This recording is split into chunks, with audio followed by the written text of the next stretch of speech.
देवमुनिप्रवरार्जितलिङ्गं कामदहनकरुणाकरलिङ्गं रावणदर्पविनाशकलिङ्गं तत्प्रणमामि सदा शिवलिङ्गम्।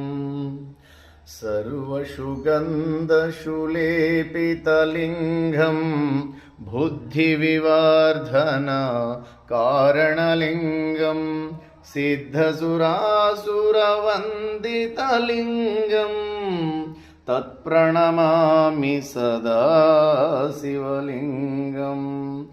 कनकमहामणिभूषितलिङ्गं पणिपतिवेशितशोभितलिङ्गं दक्षसुयज्ञविनाशकलिङ्गं तत्प्रणमामि